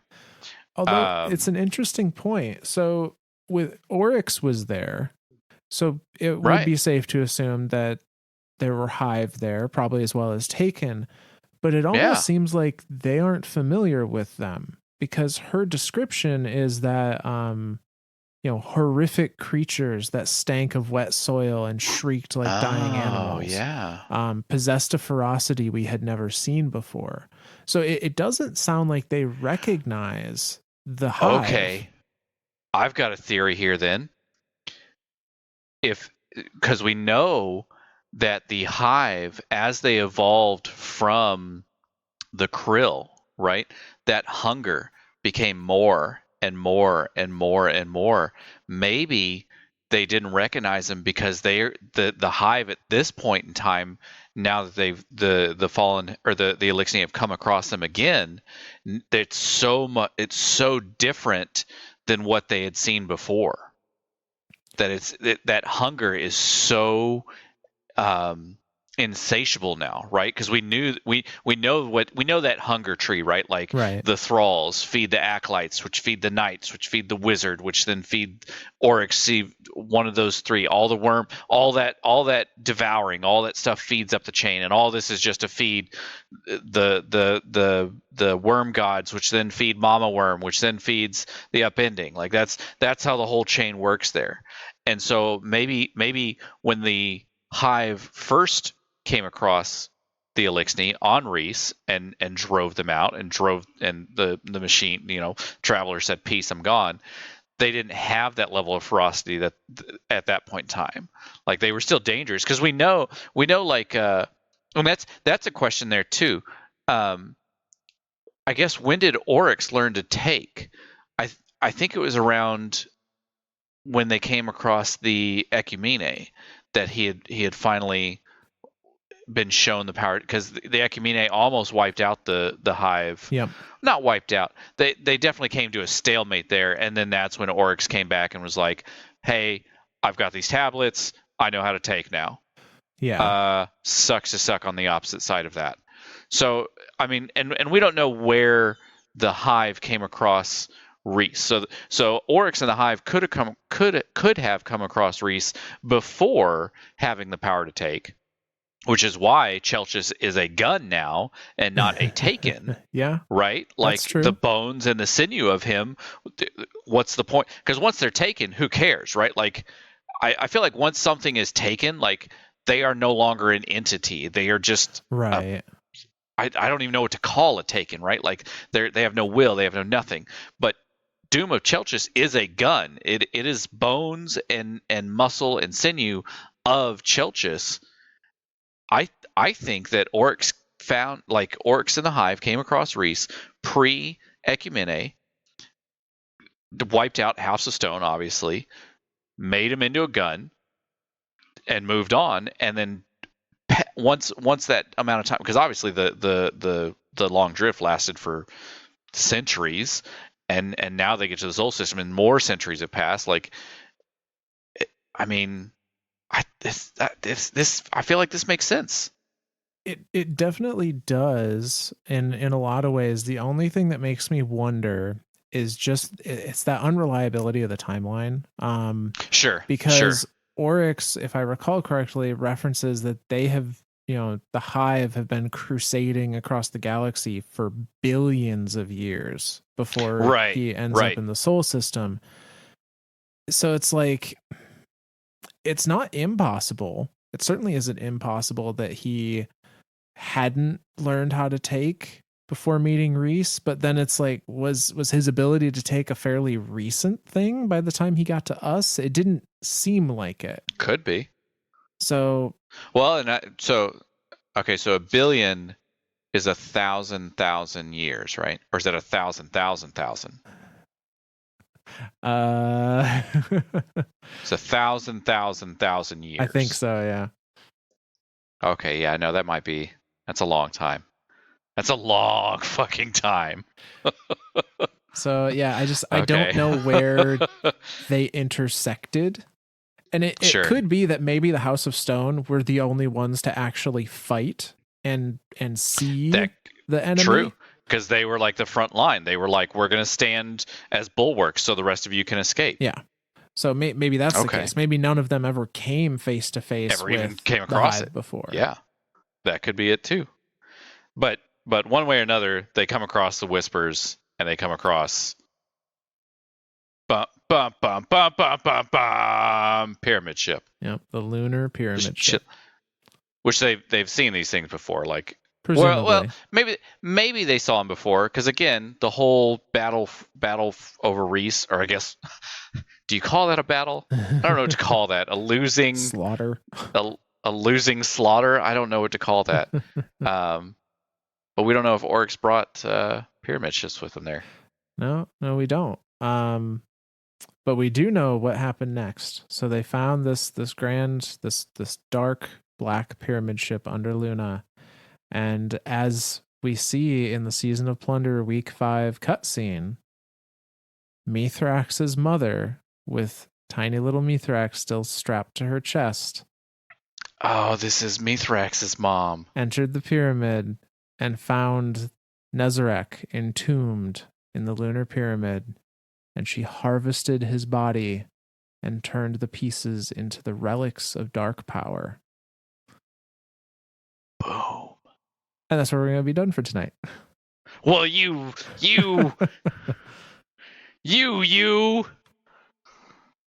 Okay. All right. Well, all right. I see you.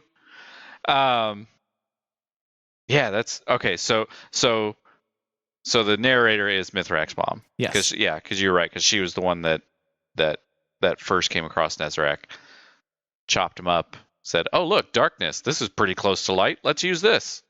God, she drifted all that time. Yep. That's mind blowing too, to think that Mithrax and Spider were like brothers, essentially. Kids, essentially, yeah, like stepbrothers, right? Yeah. Like, yeah. And then to go from stepbrothers into I mean, I know there's a whole set I'm skipping there, so I'll just leave that for next time. All right, you. Shout outs. We did a thing. We did a thing. We made a goal that we didn't even think we made, and then it got made for us, and then it happened 2.5 months early. We hit 50,000 listens. That only took us 10 months? Less than 10 months? Something like that. 9 months? Holy shit! Yeah, it's pretty insane. So we hit 50,000 overall listens across all of our episodes.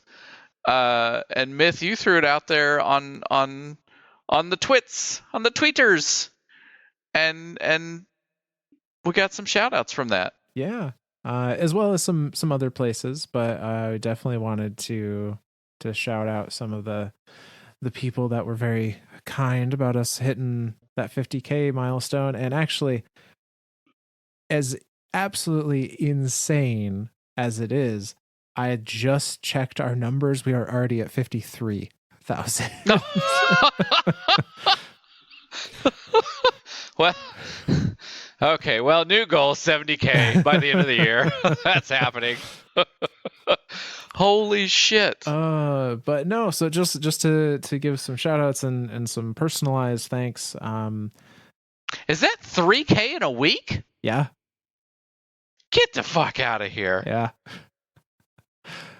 But yeah, so from that Twitter thread we had Blazing Legacy, who we've had shout outs from before, who just says, "Thank you, easily the best Destiny podcast there is. Here's to 100K next year." Damn straight. shit. We may make that by next week.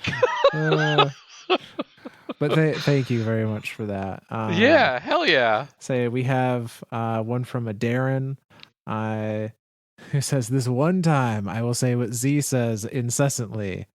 I like it. I like it. I like it a lot. I like it."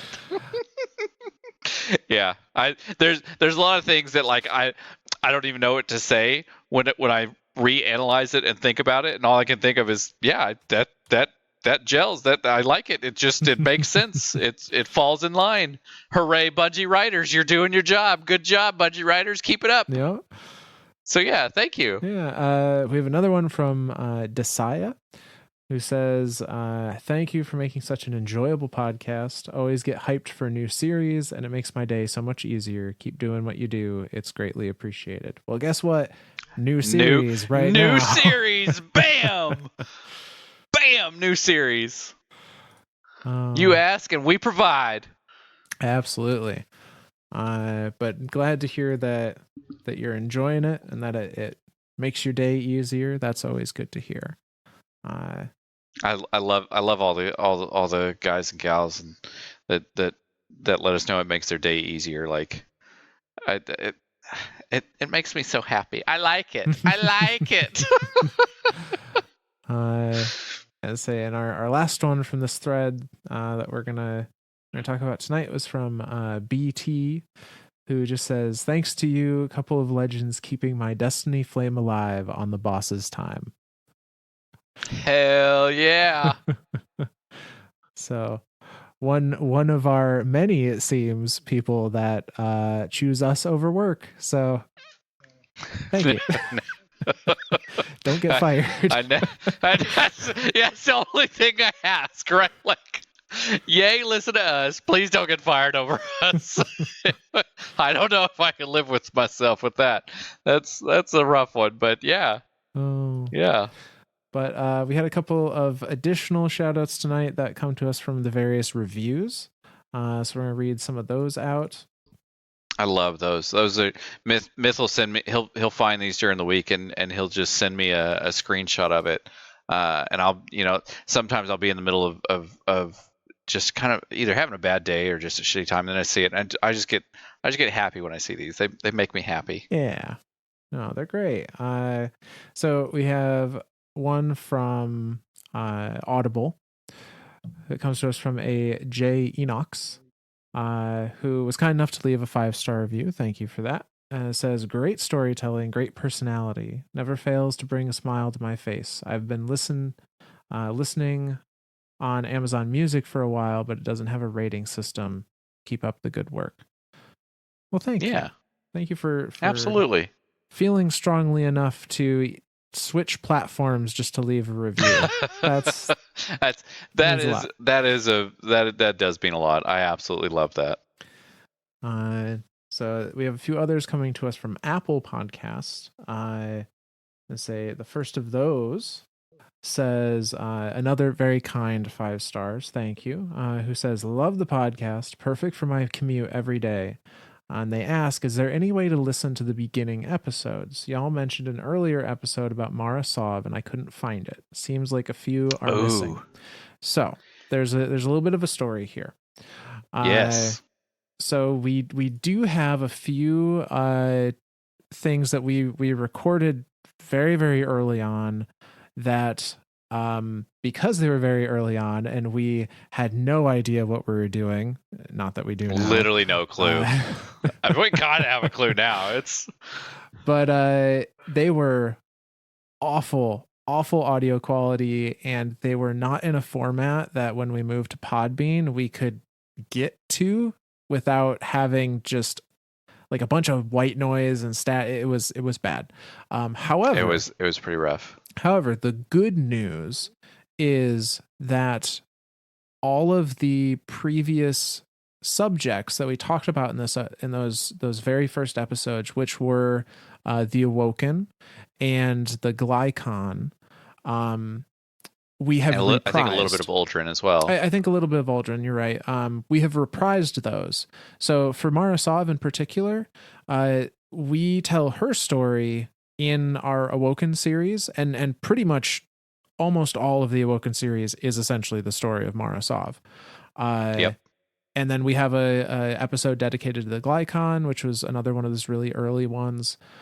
Right now, I think the earliest one you can listen to from us is the Penguins of Europa, which I think technically was like episode 4. That was one that we were able to rip the audio from. Yeah, we were able to grab the audio from there, so you can enjoy it in all its terrible quality. Yeah, anytime we mention Mara or an episode about Mara or early episodes, typically we're referring to either the Awoken story as a whole, which is, like Myth said, all of Mara, or our very first recording of it, which was way the hell back then.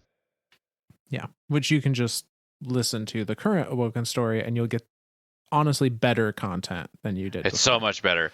But no. So thank you for enjoying what you have listened to, and yeah, you can get that same content from those earlier episodes in the reprisals.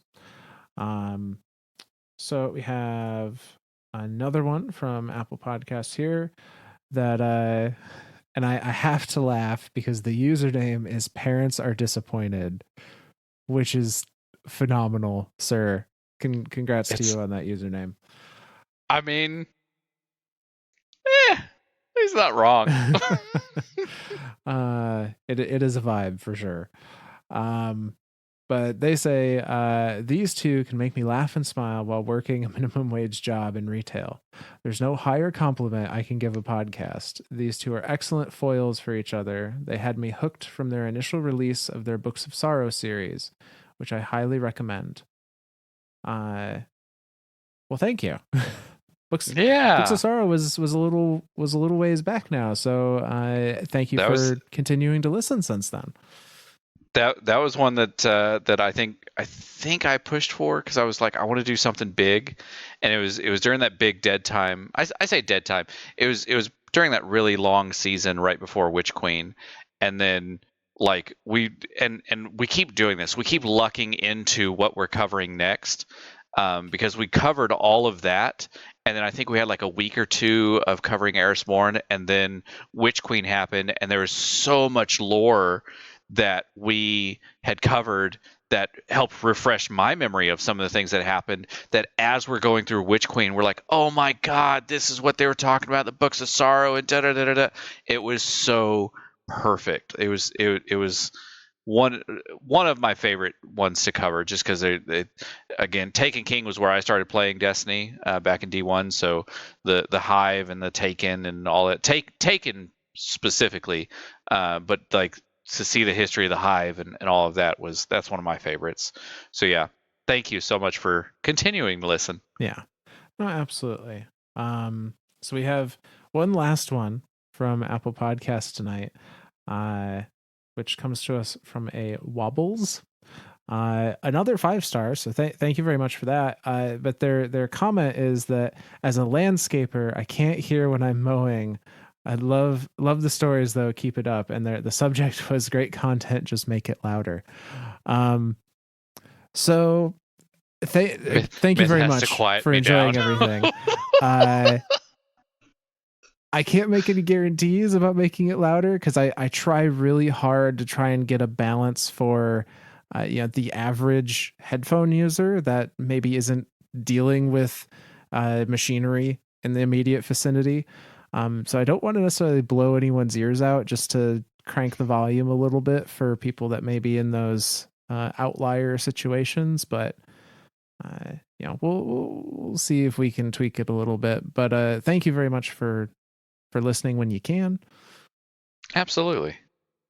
I do feel your pain with the landscaping and having to listen or trying to listen while landscaping, because when I mow my yard, I sometimes I'll play back some of our episodes so I can kind of have a refresher, and it's a little rough to hear, but yeah, thank you for trying, thank you for an attempt. Hopefully you get to listen to the full episodes. Yeah. I know it is certainly not an option for everybody. I get, everyone has different financial constraints, but if you have the ability to invest in a decent pair of noise canceling headphones or earbuds, they make mowing the lawn so much nicer when you're trying to listen to music or podcasts or whatever. So yeah, just keep that in mind. Have not done that, and it sucks.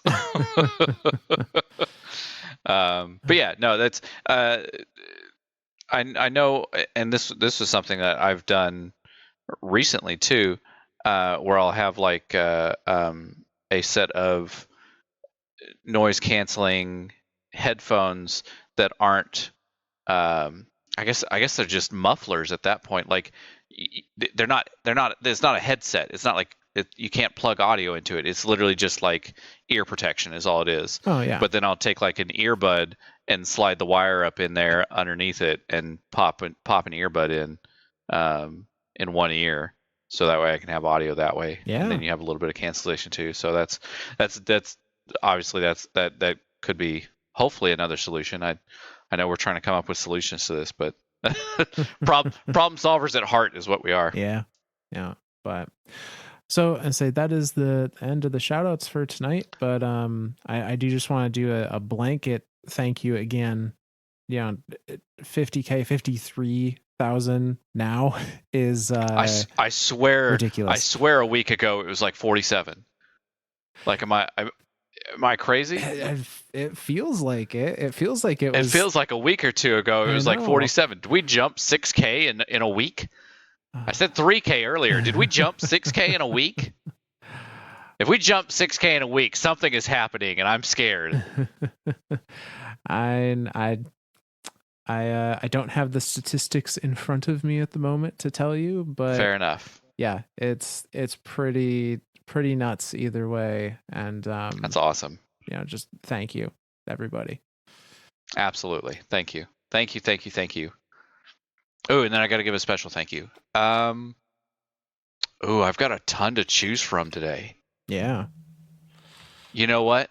Thank you, House Stone.